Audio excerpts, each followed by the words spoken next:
Imagine, it's 5:30 on a Friday afternoon, you're driving home from class, and your phone buzzes. You look down for just 1 second because you think it might be your mom or dad, your best friend, sister, or loved one asking where you are. When you look back up, brake lights fill your windshield. You slam on the brakes, but it's too late. The car in front of you crashes into the next vehicle, and yours becomes part of a chain reaction.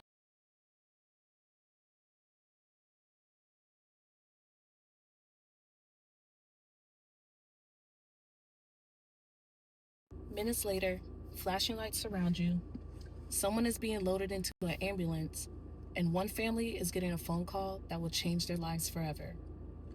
All because of one decision that could have waited. With my dad being a state trooper of over 35 plus years, he's always made sure that me and my siblings were privy to the dangers and harsh realities of driving impaired and distracted. And statistics have always backed up his claims. Like now, according to the National Highway Traffic Safety Administration, thousands of people are killed every single year in crashes involving distracted driving, and texting is one of the most dangerous forms of distraction. And today, I'd like to persuade you to stop texting while driving, because understanding the myths, seeing the actual numbers, and understanding the real life consequences and impact left could potentially save someone's life, even possibly your own. Today, I'll discuss the myths versus the facts about texting when driving, what the statistics reveal, and the painstakingly and devastatingly consequences of the aftermath. So let's start with myth number one. Myth number one, I only look at my phone for a second. Fact, reading or sending a text message takes your eyes off the road for about 5 seconds. At 55 miles per hour, that's like driving the length of a football field with your eyes closed. Myth number two, I'm a good driver, so I can multitask. Fact, your brain cannot fully focus on driving and texting at the same time. Even experienced drivers experience slower reaction times while distracted. And lastly, myth number three, that won't happen to me. Fact, distracted driving crashes happen every day to people who never expected to be involved in one. Now that we've uncovered the myths about texting while driving, let's look at the data.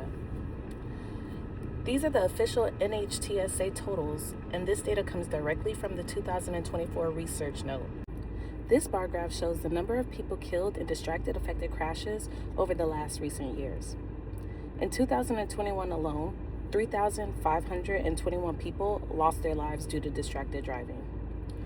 Although the numbers have seemed to decrease over the last few years, still more than 3,000 people lost their lives every single year between those years of the 2024 readings. That means about 9 people every single day lost their lives and never made it home, all because someone wasn't paying attention to the road. According to the NHTSA, 8% of all fatal crashes in the U.S. are caused by distracted driving. These aren't just stats. These numbers represent parents, children's, friends, classmates, and loved ones whose lives were cut short, all by a preventable decision. Now, statistics can tell us how often something happens, but they don't show the pain and grief behind those numbers. And that's exactly what I'd like to talk about next.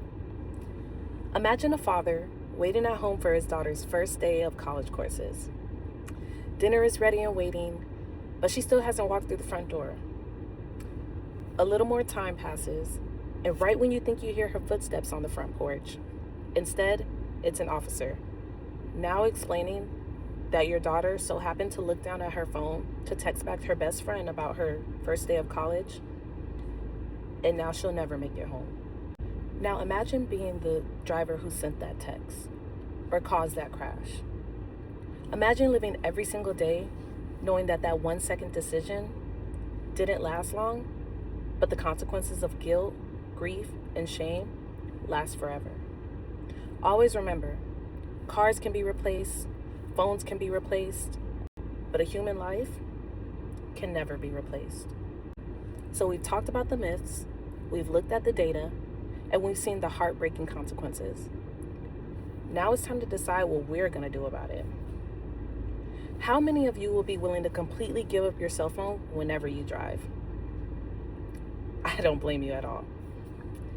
If that's too much to ask, then maybe we could at least be willing to either put our phones on Do Not Disturb, turn them completely off, or maybe just put them just out of reach while we're behind the wheel. I think I can handle that. The next text can wait. The next phone call can wait. The next social media notification can wait. But someone's life cannot. So every time you get behind the wheel, remember that arriving safely is far more important than replying immediately. Thank you.